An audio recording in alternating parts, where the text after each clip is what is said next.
alianza con la Academia Nacional de la Historia y con otras instituciones.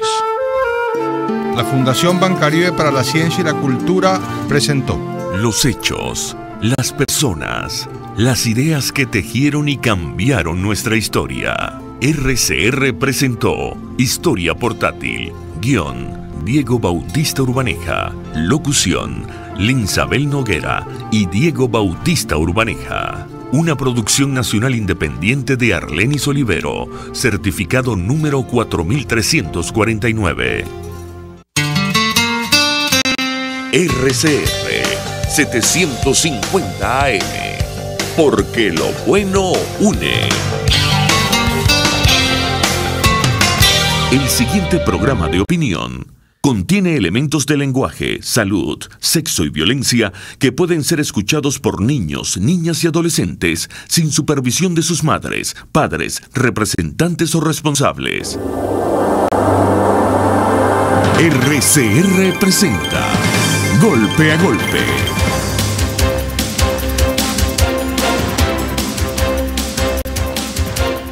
Golpe a golpe. Buenos días. Verso a verso. No, bueno.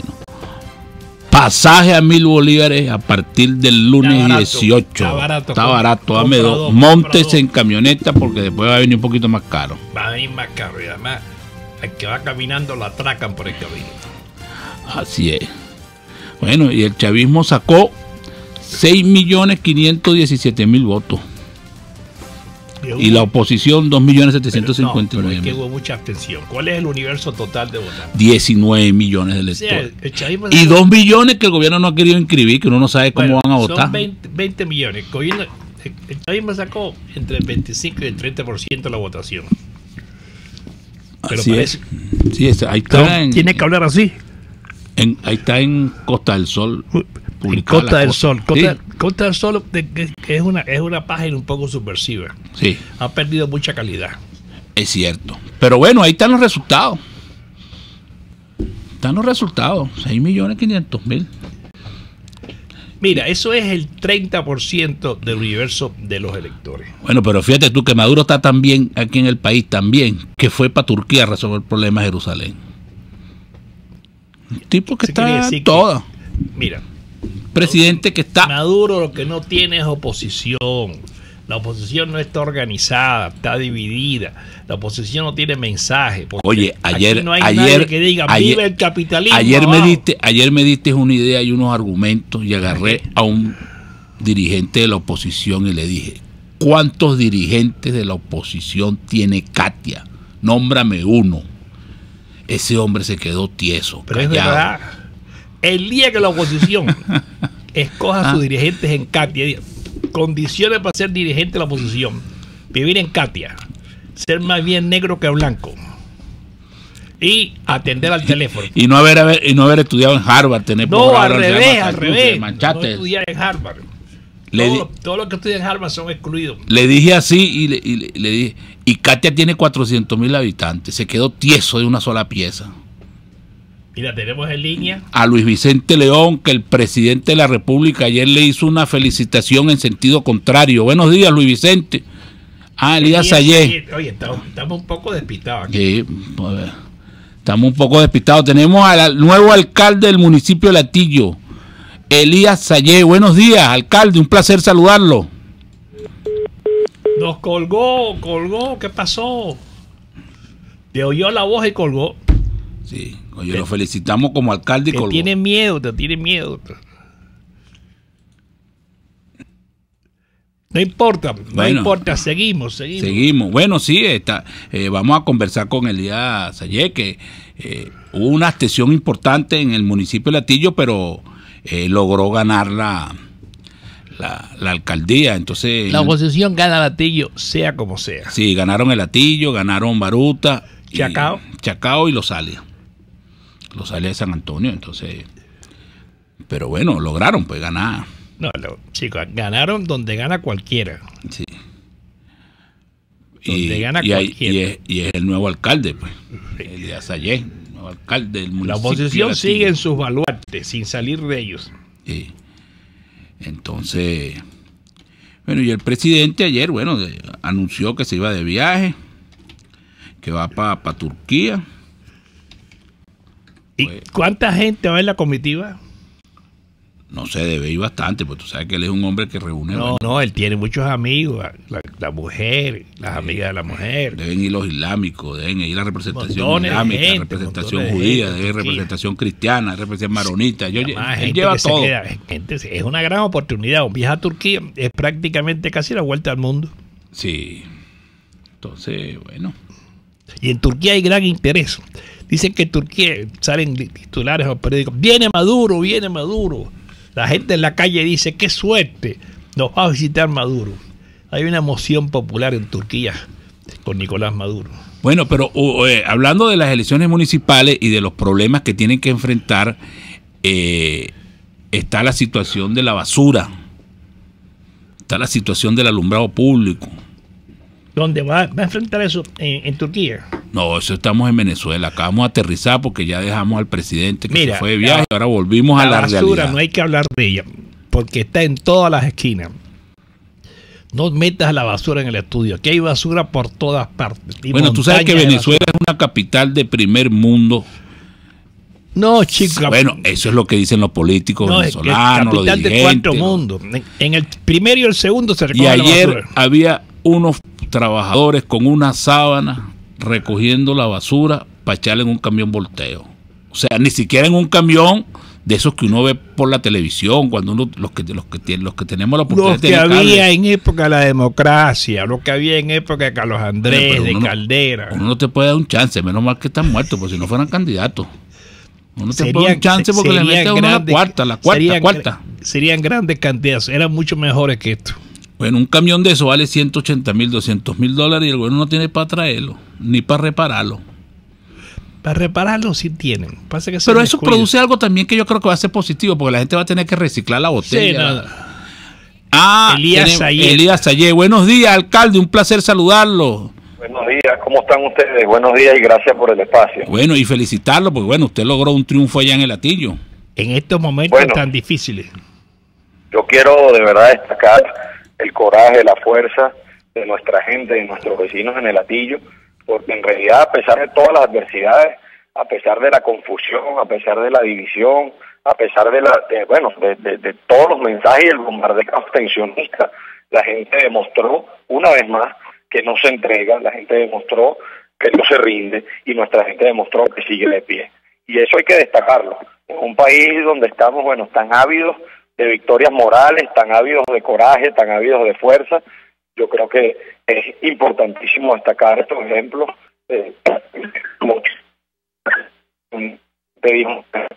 Nosotros no nos calamos esto, nosotros seguimos adelante y la lucha continúa. Alcalde, ¿y usted cuáles son los planes que tiene para el Hatillo con esta crisis económica tan profunda que se está produciendo? ¿Cómo va a recoger la basura? De la recaudación. Ese es el ¿Cómo va a recoger la basura? ¿Cómo va a resolver el problema del tema nacional en Venezuela? ¿Cómo se recoge la basura? Hay que llamar a la gente de Cambridge y de Harvard. Tenemos y conocemos perfectamente las adversidades que enfrentamos. No es para nadie un secreto que estamos en la peor crisis de la historia de nuestro país. Y es un reto al que hemos asumido. La única manera, y yo lo decía en la campaña, la única manera de nosotros poder lograr algunas cosas que se traduzcan en beneficios para la calidad de vida de nuestra gente es un cogobierno con el sector privado. Nosotros de por sí solos no vamos a poder enfrentar todas las adversidades. Nosotros tenemos que, de la mano, con los vecinos, con el sector privado, empezar a generar soluciones. Ayer, por cierto, estuve en una reunión con el alcalde en ejercicio, Reinaldo Díaz, a quien se lo agradezco, y con su tren ejecutivo. Y bueno, y nos contaban, ya lo conocíamos, pero nos contaban la situación de ruina en la que está nuestra alcaldía. Frente a eso, lo único que nosotros tenemos que hacer y hacia donde debemos ir es hacia la organización, hacia la integración con los vecinos, para desarrollar programas y planes concretos que se traduzcan en el mejoramiento de la calidad de vida de nuestra gente. Te doy un ejemplo. Mira, nosotros, por ejemplo, tenemos que implementar planes agresivos de asfaltado, porque la vialidad está acabando con nuestros vehículos y con nuestro transporte público. Es más barato para el vecino ayudarnos a asfaltar nuestras vías que sencillamente cuando se les piche un caucho, ir a buscar otro caucho que vale 8, 9, 10 millones de bolívares. O sea, y frente a eso nosotros tenemos que entender que la solución está en manos de nosotros, o sea, de todos nosotros. Y hablo todos nosotros como vecinos. La labor nuestra desde la alcaldía será articular, integrar, será justamente unificar, redireccionar esa inversión que estamos haciendo para que se traduzca en soluciones concretas para la gente. Muy interesante como proyecto. Ahora, ¿cómo se podrá lograr todo eso? Es la gran pregunta. ¿Y cómo va a ser usted para levantar lo que fue Latillo en una época que era un centro de recreación, un centro de esparcimiento, sí, para los Mira, en primer lugar tenemos que meterle pecho a la inseguridad. O sea, mientras acá usted vaya a la recta de la Lagunita a caminar los domingos y le roben el carro, le roben el reproductor, le rompan el vidrio, bueno, la gente evidentemente lo va a dejar de hacer o lo va a hacer menos. Mientras usted no pueda salir, si usted vive en Los Naranjos, no pueda ir caminando a la Galería Los Naranjos porque tiene temor que le arranquen el celular o la cartera, pues evidentemente entonces tampoco habrá ahí ninguna tranquilidad, ningún disfrute. Nosotros tenemos que meter el pecho a la seguridad y por eso hemos propuesto las primeras 3 propuestas. La primera es la creación del Centro de Control Inteligente para tener un monitoreo a tiempo real de lo que está sucediendo en el municipio. La segunda es que debemos tener presencia permanente de puntos de control en las 6 entradas y 6 salidas del municipio, y vamos a implementar también la creación de la Brigada de Policía Vial, en donde tendremos presencia policial en los 7 semáforos del municipio para castigar los delitos menores. Vamos a tener una política de tolerancia cero en los delitos menores, porque en un entorno donde se castigan los delitos menores se previene de que ocurran los delitos mayores. Por ahí van los tiros. Vamos a empezar con mucha fuerza, con mucho ánimo. Sabemos los retos que tenemos. Yo con mucha humildad le pido a todos los vecinos que se aboquen a ayudarnos en esto, a integrarnos, a unirnos. Nosotros debemos, y lo decía desde la campaña, crear un movimiento vecinal que vaya por encima de cualquier barrera. Y eso se vio en la pasada elección del 10 de diciembre, en donde Latillo se unió de forma masiva en pro de este proyecto, justamente porque se entendió que la amenaza real que había era, fíjate, el chavismo llegó a votaciones históricas, estoy hablando de casi el 30%, algo nunca visto en nuestro municipio, algo que se vio también por la elevada abstención. Si nosotros no hubiésemos hecho ese esfuerzo, el chavismo hoy también tendría la alcaldía de Latillo. Así que frente a eso tenemos que asumir esto con mucha responsabilidad, con mucho compromiso y con mucha humildad. Sí. ¿Y cómo va a ser el proceso de juramentación, alcalde? ¿Cómo va a ser el proceso de juramentación? ¿Van a tener que ir a la Asamblea Nacional Constituyente? ¿Qué van a hacer? ¿Cómo va a ser eso? Mira, yo ayer fui proclamado por el CNE como alcalde electo de Latillo. El paso legal, lo que deberíamos hacer, es ir a el Consejo Municipal del municipio. Hay aquí algunas cosas en donde hay informaciones encontradas, que si el tema de la constituyente, y en todo caso hay que decirlo con total responsabilidad, nosotros tenemos un mandato y vamos a hacer una consulta además legal, porque en el artículo 70 de la Constitución se establece el carácter vinculante de los cabildos abiertos y las asambleas de obligatoriedad cumplimiento. Tengo aquí además en mi mano, que me hicieron llegar ayer, cartas de agrupaciones vecinales, asociaciones de vecinos, en donde me exigen que vaya a cualquier instancia, a cualquier sitio a donde tenga que ir para ejercer el cargo. Yo fui electo con un mandato para ejercer el cargo por más del 50% de los vecinos del municipio y, ojo, estamos en esa consulta, vamos a articular con los otros alcaldes que fuimos electos opositores para ver cómo será ese proceso y bueno, y vamos a ver qué es lo que va a hacer. O sea que todavía no sabe cómo va a ser el proceso de juramentación. No, debería ser como dice la ley. O sea, la verdad es que debería ser como dice la ley, mediante el Consejo Municipal. Ahora, en esto hay que ver claramente, Fausto, o sea, cuáles son los procesos de fondo y procesos de forma. O sea, el fondo del asunto, lo legal y la juramentación, y uno será alcalde en ejercicio cuando nos juramentemos en el Consejo Municipal. Cualquier otra instancia, cualquier organismo inventado, etcétera, bueno, tendrá quizás algún efecto simbólico, etcétera, más ningún carácter jurídico, y eso hay que decirlo. Tristemente, aquí se le ha querido dar un peso a un tema que en realidad, y hay que decirlo también, miren, ningún acto puede ser legítimamente o éticamente y moralmente condenable cuando se da bajo coacción. Entonces, en este sentido, nosotros no debemos poner la discusión en ese plano, es decir, si yo hago lo que el otro está en desacuerdo que yo haga, entonces ahí soy un traidor. No, porque la verdad es que entraríamos en un escenario perder. Por un lado, los vecinos que me obligan a ir a la constituyente dirían que yo soy un traidor si no voy. Por otro lado, quienes quieren que no lo haga, entonces dirían que soy un traidor. Sí, es cierto, no hay duda de eso. Bueno, muchas gracias. Muchas gracias, alcalde. Fue un placer haber conversado con usted. Hemos conversado con el nuevo alcalde de Latillo, Elías Sayé, el Latillo del estado Miranda, que quedó electo en las últimas elecciones de diciembre. Y bueno, vamos a publicidad. Usted escucha Golpe a Golpe por RCR 750 AM. Puedes seguirnos en nuestras redes sociales. En Twitter, @RCR750, la radio que se ve.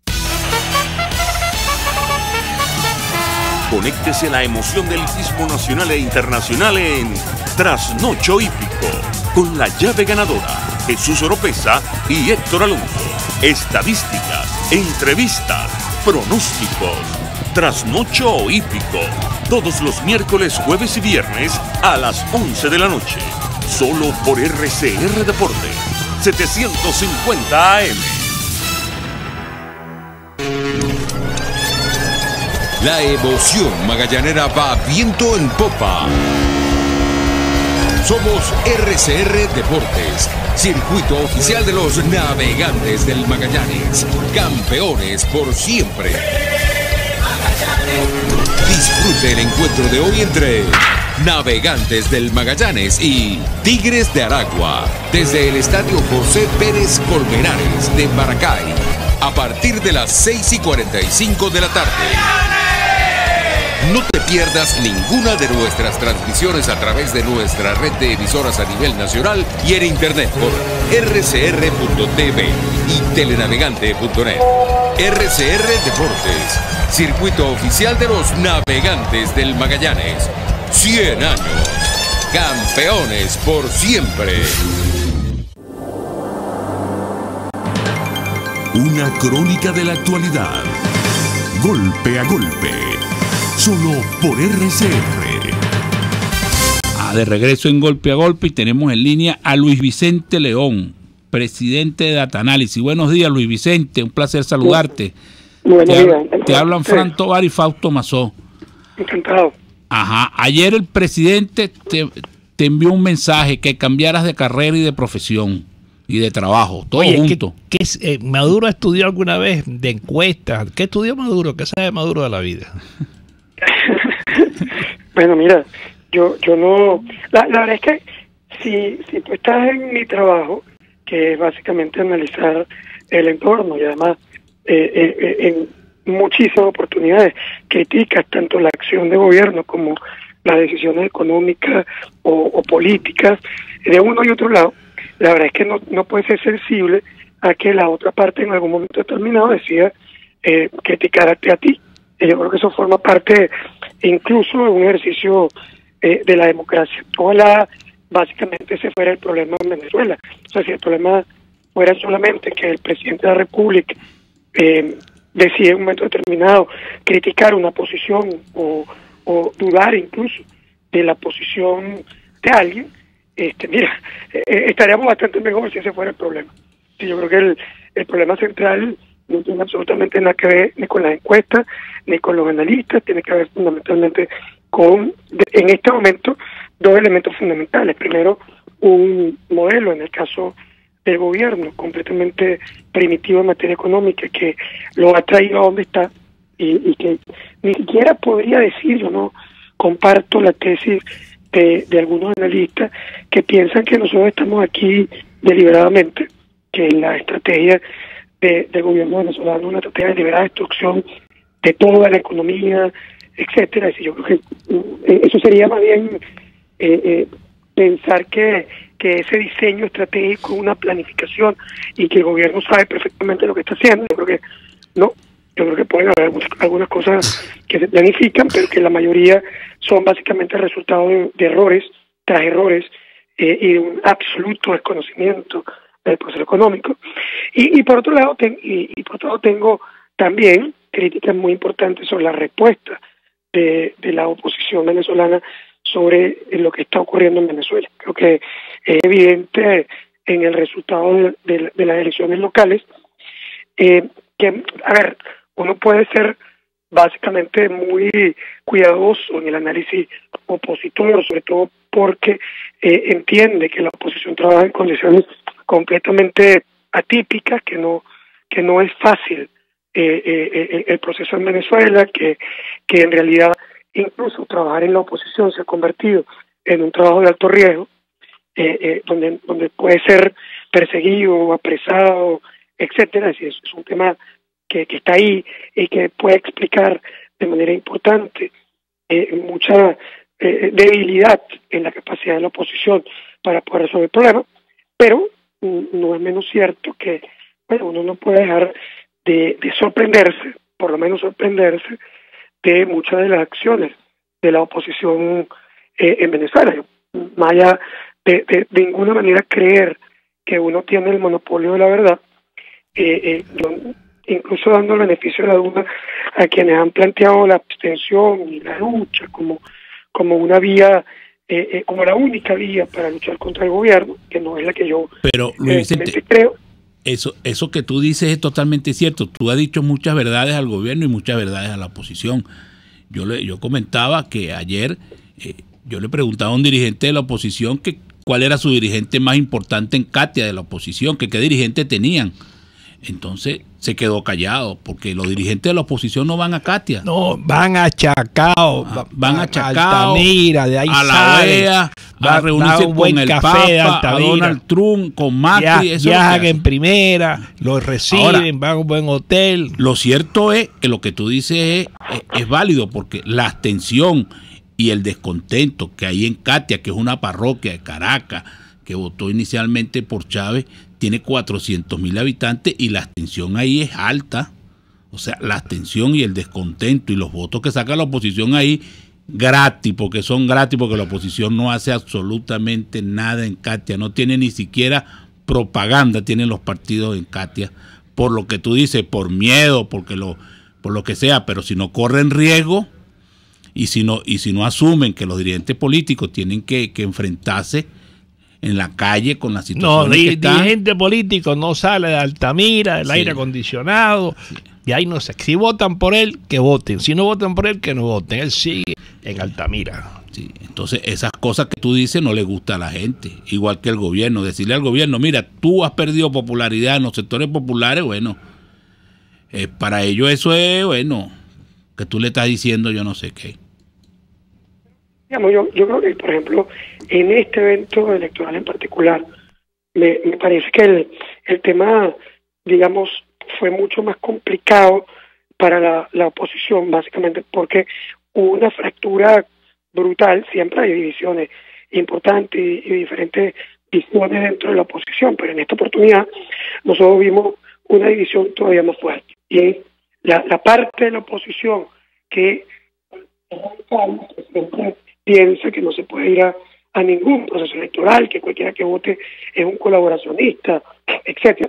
Pero es que además la oposición formal, la MUT, los partidos tradicionales fundamentales, o no tradicionales, los fundamentales, porque ahí está también popular, no fueron a ese evento electoral, no convocaron, no presentaron candidatos, incluso amenazaron con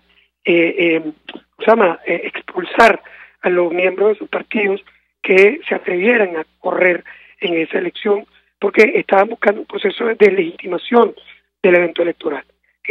Ahora, si tú asumes esa ruta, supongo que en efecto yo no estoy de acuerdo, y no creo que sea la ruta adecuada, pero suponiendo que fuera adecuada, suponiendo que estás tomando Además que yo no soy el dueño de la verdad, por lo tanto, doy el beneficio de la duda de que quien realmente está sabiendo o entendiendo qué hacer es quien decide no participar para delegitimar el proceso.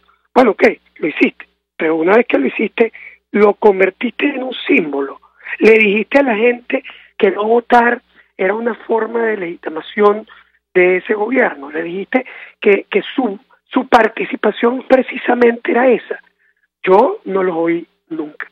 Más bien fueron tímidos en el tema de su no participación y al final terminaron apoyando veladamente a los actores que se les habían revelado a ellos mismos y habían estado mucho más preocupados por ganar algunas que otras alcaldías donde la oposición es claramente determinante o fuerte, donde era prácticamente imposible que el gobierno ganara, y no convocaron en ninguna abstención, ni se convirtieron en unos promotores de la deslegitimación oficial o del gobierno. Entonces, cuando tú terminas teniendo abstención, ¿cuál es el éxito? Si tú llamaste a la abstención, ¿cuál es el éxito de tu llamado?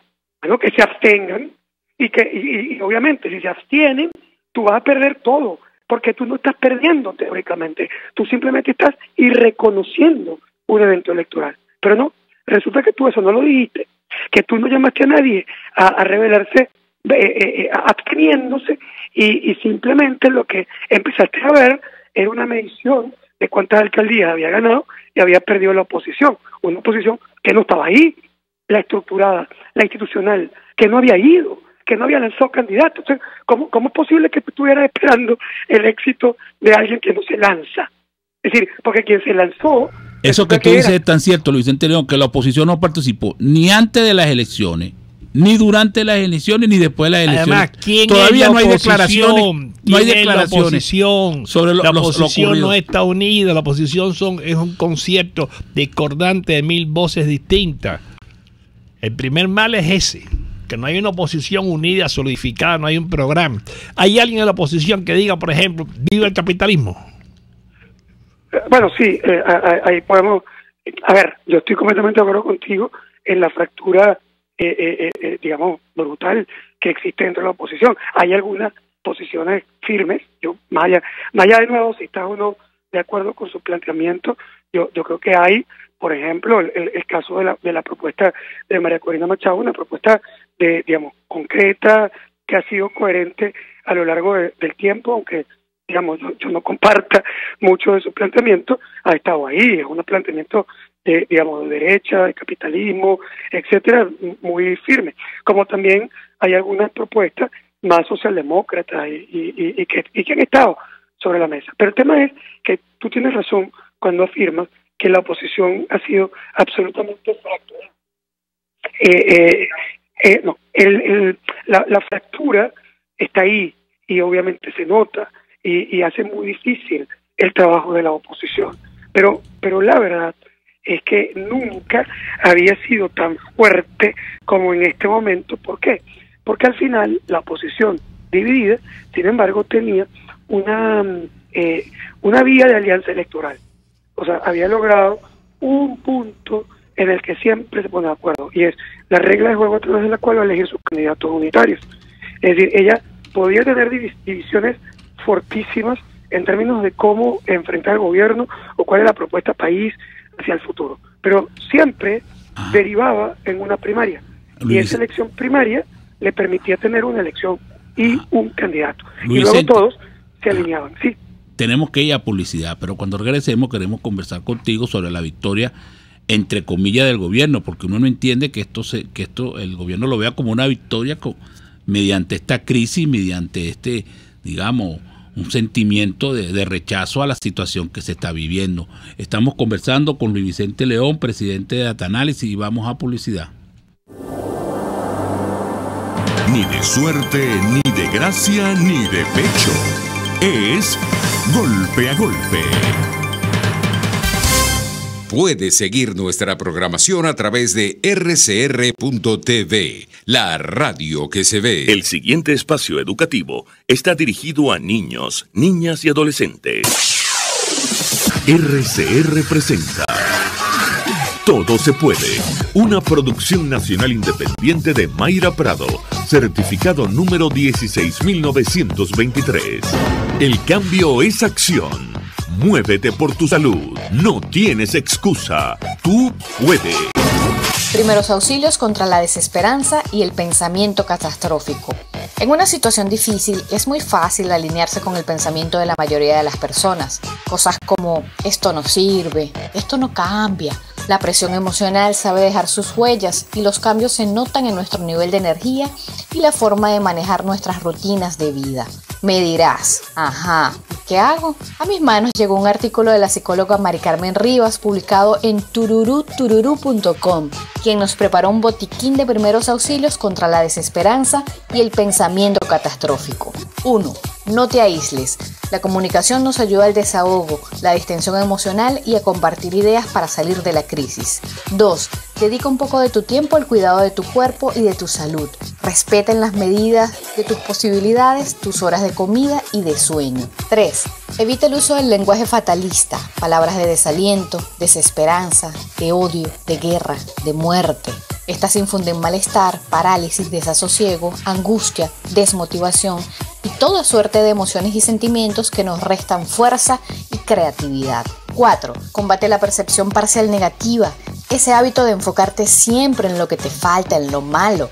Haz el ejercicio consciente de buscar las cosas buenas que ocurren en tu entorno. 5. Evita los desinfladores de sueños. ¿Sí? Esa gente que tiene un problema para cada solución que tú propones. 6. Filtra la información que recibes. No te hagas eco de rumores, ya que cuando lo haces dejas de usar tu sentido común y pierdes el interés en la comprensión y la lógica de las cosas que vives. 7. Establece pequeños retiros de reforzamiento emocional.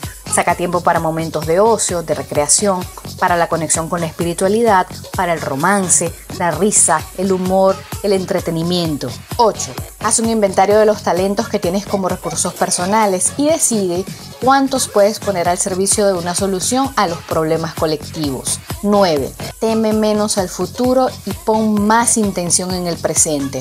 Recuerda que el mundo no se acaba prácticamente ninguna de las veces que dices, esto es lo último, hasta aquí llegamos.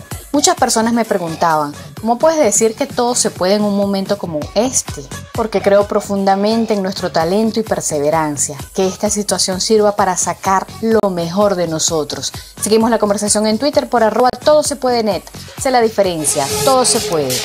RCR presentó Todo se puede con Mayra Prado. Síguela por Twitter, @todosepuedenet. Una producción nacional independiente de Mayra Prado. Certificado número 16923.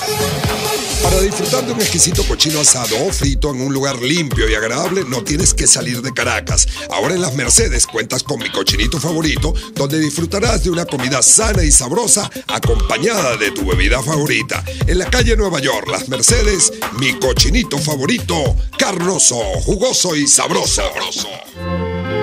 Es momento de crecer, aprender cosas nuevas, desarrollarnos. Necesitamos más espacio. Creo que es mejor que nos tomemos un tiempo. Tiempo es lo que te sobrará, porque ya no hace falta ir a una agencia gracias a la banca electrónica Banesco. Transfiere, consulta, paga tus tarjetas y servicios de forma rápida y segura y mucho más. Fácil no, muy fácil. Banesco contigo. Ahora, una sonrisa perfecta no es solo cuestión de salud, sino de estética. Guillermo Rodríguez Cova, odontólogo especialista en rehabilitación estética dental, es reconocido en el país con años de experiencia en tratamientos para darte la mejor sonrisa. Ubícalo en el CCCT, previa cita al 0414-831-4638 y en el Instagram @GuillermoModo. RCR 750 AM. Porque lo bueno une. En RCR somos entretenimiento. Desconectarse un rato de los problemas nos ayuda a verlos desde otra perspectiva y encontrar las anheladas soluciones. Por eso cada tarde les traemos iniciativas, emprendimiento, salud mental, física, espiritual y sobre todo calidad de vida. Porque sí es posible vivir en Venezuela sin estrés. Sin estrés, con Verónica Oliveros, de lunes a viernes a las 3 de la tarde, por RCR 750 AM. Golpe a golpe, el cuento completo entre lo irónico, lo serio y lo ácido. De regreso en Golpe a Golpe, estábamos conversando con Luis Vicente León, presidente de Data Analysis. Luis Vicente, ¿qué celebra el gobierno? Saca 6 millones y pico de votos en una profunda crisis y con un profundo rechazo de la población venezolana. ¿Qué es lo que celebra? ¿Qué quiere dar a entender el gobierno con estas elecciones? Bueno, mira, yo creo que sí hay algunas cosas que puede celebrar. Primero, celebra toda la pulverización de la oposición, por lo menos como la conocemos. Celebra mostrarla fracturada y sin capacidad de reacción, y sobre todo, que es básicamente lo que él quiere a toda costa vender, celebra la posibilidad de, siendo absolutamente minoritario en términos de respaldo popular, crear la ilusión de mayoría. O sea, al presidente Maduro le encanta la idea de que la gente crea que él es como el presidente Chávez, que era popular, además de fuerte y además digamos, era un tipo que también abusaba del poder, pero lo hacía desde la mayoría, desde ser un líder popular. El presidente Maduro solamente le queda la parte del abuso del poder, del uso de la institucionalidad que controla, pero no es mayoría. Sin embargo, estos eventos le permiten confundir a la opinión pública y vender la idea de que en realidad él sí es mayoría, solo que, ¿sabes? Por ahí la gente no lo reconoce, las encuestas están equivocadas, simplemente él muestra o trata de mostrar una mayoría inexistente. Ahora, él funciona dentro de la política de la política de partidos como con el país, ¿no? Él va, como vaya viniendo, vamos viendo, porque la teoría de muchos analistas era que el presidente Nicolás Maduro iba a buscar que varios opositores fueran candidatos, varios partidos lanzaran candidatos para dividir a la oposición y él lograr ganar con una minoría de votos, pues, o sea, ser la mayor minoría. Pero con esta pulverización lo que hace es concentrar, digamos, a los opositores venezolanos, a los electores opositores, concentrarlo en un candidato, en una especie de outsider, ¿no? Y en eso, por eso es que uno está viendo cómo la candidatura de Lorenzo Mendoza, que ni siquiera se ha lanzado, pareciera que recoge cualquier cantidad de personas capaces de apoyarlo y de estimularlo y de hacer partido. Yo estaba en un sitio y había un señor que cuidaba la puerta que dijo, bueno, ya yo estoy preparando mi grupo, mi comando para apoyar a Lorenzo Mendoza. Y yo, bueno, pues ese señor no se ha lanzado todavía. Ni se va a lanzar nunca, porque no va a poner en riesgo las empresas Polar. La gente, esa candidatura de Mendoza es una ilusión malsana. Absolutamente de acuerdo contigo, Fausto. Sería un loco si se lo hiciera. Es que no está en las condiciones. Es distinto cuando tú estás en un país como Chile, un país como Perú, que un empresario se lance y busque la idea de renovar, de presentar una alternativa diferente o eficiente. Es distinto lanzarse en un país donde ese lanzamiento le podría costar no solo a él, sino a toda su familia, las empresas que podrían ser destruidas en el medio de ese proceso. Es decir, esto no es simple ni fácil. Pero además, él tampoco ha de ninguna manera manifestado el más mínimo interés en esa participación. Eso más bien es un constructo bueno, a lo mejor también de una población que está esperando líderes, porque hay un vacío brutal de liderazgo. Y por otro lado, hay otros outsiders, o quienes intentan ser outsiders, en el caso, por ejemplo, de Henry Falcón, que de alguna manera ha tratado de construir ese espacio de los outsiders y lo ha metido. Fíjate que él mismo comentó, creo, sobre la bienvenida a Lorenzo Mendoza a la batalla política, pero lo que realmente estaba haciendo era construyendo el espacio, el cluster del outsider, y además dándole endoso con alguien que él sabe que no va. Eso es totalmente cierto. A Lorenzo Mendoza no le conviene ser candidato. No tiene ningún sentido. Sí, pero lo que sí llama la atención es que una parte importante de la población anda buscando un mesías. Lo que pasa es que hay una desesperación. Exacto. Y andan buscando un mesías que le resuelva la cosa. Lo que indica todo eso es la crisis de la dirigencia política. Cuando la gente vuelve la mirada hacia un empresario, es que no cree en ningún político. Los políticos están fracasando en Venezuela. Bueno, y ahí el tema, sin embargo, yo no estoy tan seguro que a pesar de esa falta de estructura interna en la oposición, ese debilitamiento, yo no estoy tan seguro que el presidente Maduro haya logrado con esta derrota integrar a la oposición de nuevo. Todavía está por verse. Porque yo creo que, por ejemplo, si tú en este momento intentaras ir a una elección presidencial, lo que te vas a conseguir en ella son 3 grupos opositores que pueden estar sobre la marcha luchando.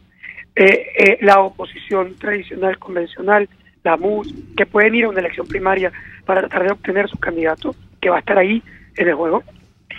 Vas a conseguir también justo los outsiders, que no es Lorenzo Mendoza, pero que sí va a estar, ya incluso Kenneth Falcón ha decidido lanzarse incluso sin pasar por ninguna primaria. Ese segmento va a existir y va a estar en el juego político. Y luego tienes los abstencionistas que van a seguir ahí, porque la posibilidad de que hayan cambios sustanciales en las condiciones electorales son muy bajas. Tú puedes tener algunos cambios cosméticos, pero tú no vas a tener un cambio sustancial en la condición electoral. Entonces, quienes te están convocando a la abstención van a seguir ahí, diciéndote que ir a ese proceso electoral es validar al gobierno, lo cual, por cierto, hacen sin decirte que sí van a hacer, ¿no? O sea, te dicen lo que no haces, pero no te dicen lo que sí hacen o que van a hacer. Ahora, Luis Vicente, lo que tú dices, no voto, ¿no? Lo que tú dices es sumamente grave. O sea, el país real va por un lado y la dirigencia política va por otro, incluyendo la del gobierno y la de la oposición, pues incluidos los dos, e incluidos los abstencionistas e incluidos los outsiders. O sea, este país va por un camino distinto al que lo quieren llevar los dirigentes políticos. Bueno, es parte fundamental del problema y es la razón por la que al final terminas en estos procesos abstencionistas que no son ni siquiera una abstención dirigida, ¿no? Como decía al principio, no es que la gente se abstuvo para mandar un símbolo de castigo o de legitimación, es que no votan porque no se sienten conectados con nadie. Sí, y eso es lo que está ocurriendo y va a ocurrir. Y la gente lo que está es desesperada por la situación económica y la situación alimentaria, porque cada día es más grave y cada día los políticos dan menos respuesta. Mira, esto a esa puede situación. terminar en una explosión, porque aquí nadie se atreve a una solución y nadie se atreve a decir adiós al socialismo, viva el capitalismo, viva la inversión privada. Y sin inversión privada esto se recupera. Y el mejor ejemplo de eso, Luis Vicente, es que nadie habla de la irresponsabilidad del problema de la gasolina, ni la oposición ni el gobierno. Nadie habla qué hacer con PDVSA. PDVSA es un tabú. Los temas principales de Venezuela son tabúes. Bueno, es que al final no hay ningún debate, siendo sincero. Es decir, yo hace mucho rato que no oigo un debate serio sobre qué hacer en materia económica en Venezuela. Es decir, hemos estado concentrados en el debate político, que además es un debate bastante primitivo, y sin que nadie esté, no hay propuestas, porque tampoco hay ni siquiera quien esté debatiendo, presentando. Es decir, tú planteas hoy un debate nacional sobre el tema económico y convoca a la gente y ni van. El interés ahorita está concentrado en un lado que es dificilísimo, porque es un lado completamente distinto al que realmente marca la pauta de los problemas del país.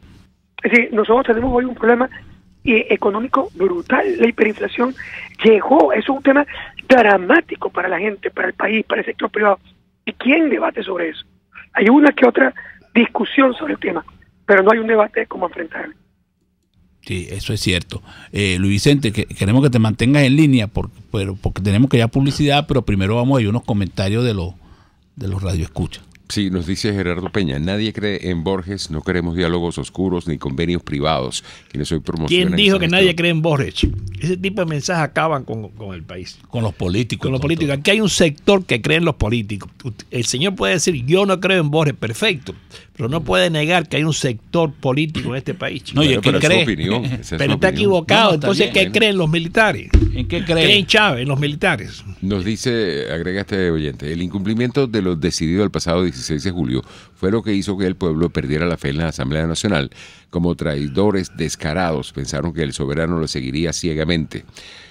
Otro oyente, Jorge Herrera, la mentira institucionalizada está en el noticiero de la patria por su derecho a la información veraz. Es Joseph Goebbels vivito y coleando en Venezuela. Carlos Picón, a los chavistas hay que pagarles con la misma moneda, el engaño. Bueno, lo único cierto es que ninguno de los comentarios habla de lo que acabamos de hablar ahorita, de la situación económica, de la crisis del país, de la profundidad. Lo que quiere, la gente lo que anda hablando de política. ¿Será que quiera que le metan en la Comisión de República Dominicana? Es más fácil. Sí. Bueno, vamos a publicidad. Usted escucha Golpe a Golpe por RCR 750 AM. Sintonícenos a través de Periscope, @RCR750, la radio que se ve. En Central Madeirense, ser un pedacito de tu familia en estas fiestas nos motiva y compromete. Hacerte sentir en casa nos llena de orgullo y satisfacción. Nuestro mayor deseo es compartir tu mesa y tradiciones. En estas Navidades, celebra con nosotros la alegría de esos pequeños detalles. ¿Tienes un equipo inteligente? Tráelo ya a Digitel. Conéctalo a la red inteligente 4G LTE y llévate un bono de 3 gigas gratis de bienvenida. Sí, 3 gigas gratis. Cámbiate ya a la red 4G LTE de Digitel con cobertura nacional y vive la diferencia. Digitel, más vida, más gigas. Aplica al comprar una nueva línea. Superar una lesión es trabajo de profesionales. La unidad de cirugía articular y medicina deportiva Haroldo Macareño y Guillermo Rangel cuenta con el mejor equipo de traumatólogos en medicina deportiva, cirugía artroscópica y reemplazos articulares. Policlínica Metropolitana 0414-305-8176 y www.ucamd.com.be. Unidad de cirugía articular y medicina deportiva Haroldo Macareño y Guillermo Rangel. Superar tu lesión es nuestro compromiso. En RCR echamos mano día a día de herramientas periodísticas para exponerles de la mejor manera lo que sucede en el país. Hablamos de las grandes cosas, pero también de las pequeñas, de las que les pasan a usted. Presentando los conflictos, pero también las posibles soluciones. Con respeto, en este país polarizado, porque entendemos que las diferencias existen. Y contrastamos la información, porque para nosotros lo más importante es usted. Inmediatez, opinión, participación, tolerancia y respeto. RCR 750 AM, porque lo bueno une.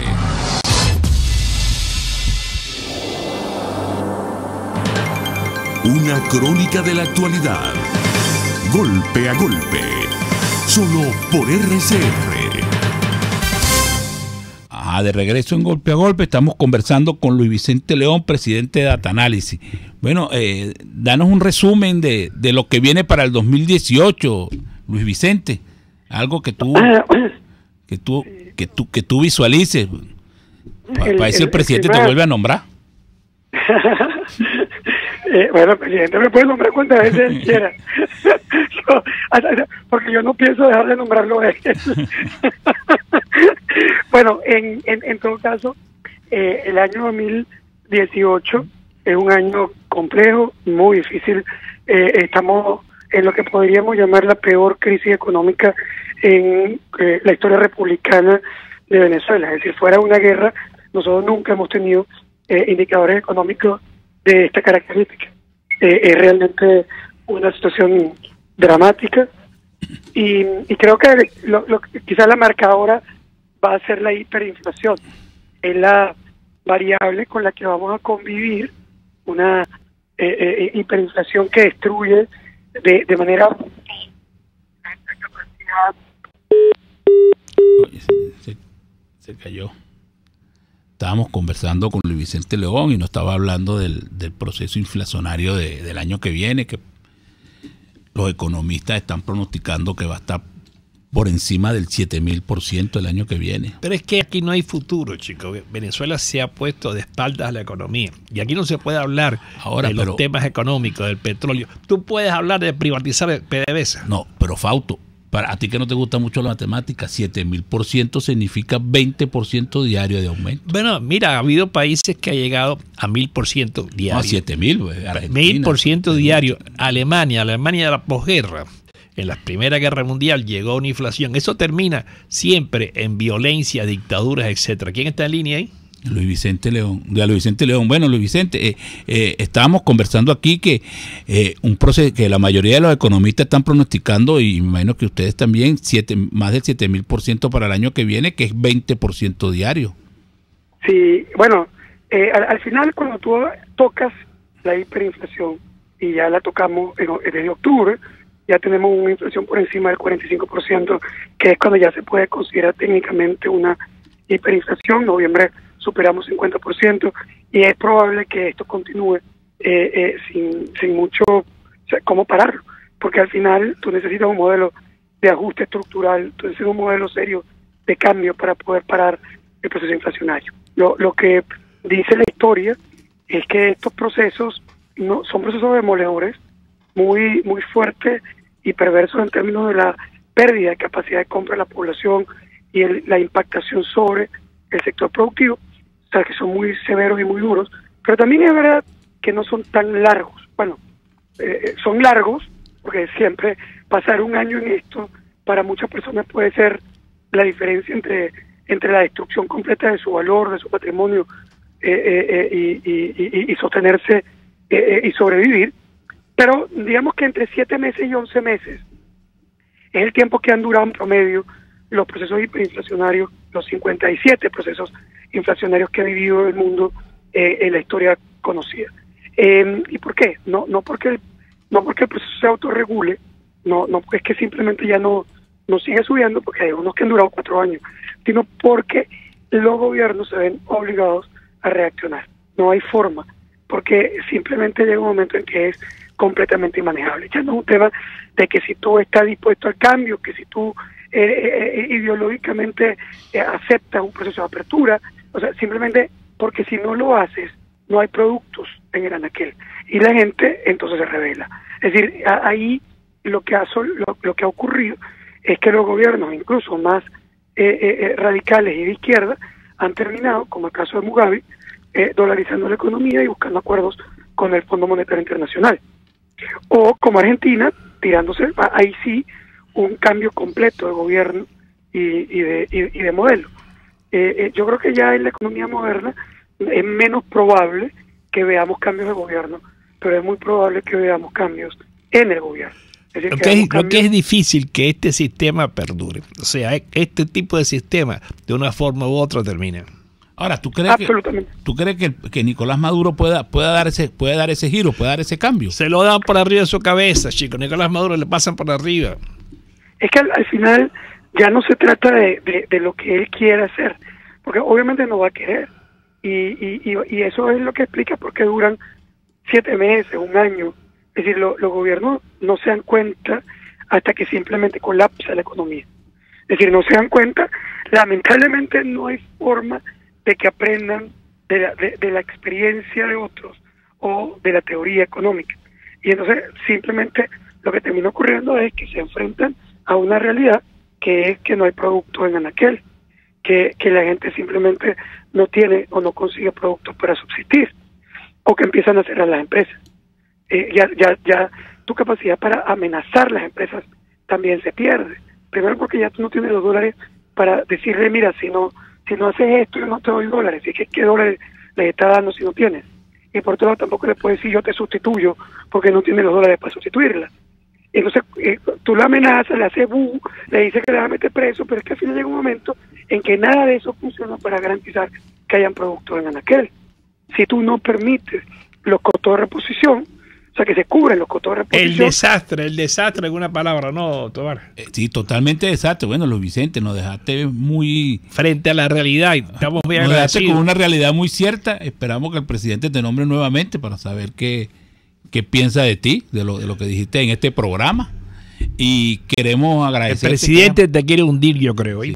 Que estamos agradecidos que hayas participado con nosotros. Hemos conversado con Luis Vicente León, presidente de Atanales, y esperamos tenerte en otra oportunidad. Y será hasta mañana. RCR presentó Golpe a Golpe. Para cualquier comentario o sugerencia, escriba a golpeagolpe@rcr.com.be. RCR 750 AM. Porque lo bueno une.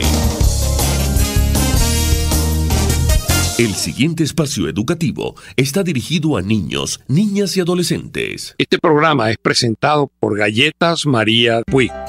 RCR presenta Una Tierra Azul, esa pequeña roca suspendida en el espacio en la cual vivimos. Una producción nacional independiente de Jimmy Stone Reverón, certificado 18804. George Kingsley Sips, lingüista y filólogo estadounidense que aplicó el análisis estadístico al estudio de diferentes lenguas. Él descubrió que en cualquier obra literaria, la segunda palabra más usada aparece en el texto la mitad de las veces que la que se usa más. La tercera más usada figura 3 veces menos y así sucesivamente. ¡Wow! Hoy en día eso se conoce ampliamente como la ley de potencias. El hallazgo fue notable, sobre todo porque nadie podía imaginar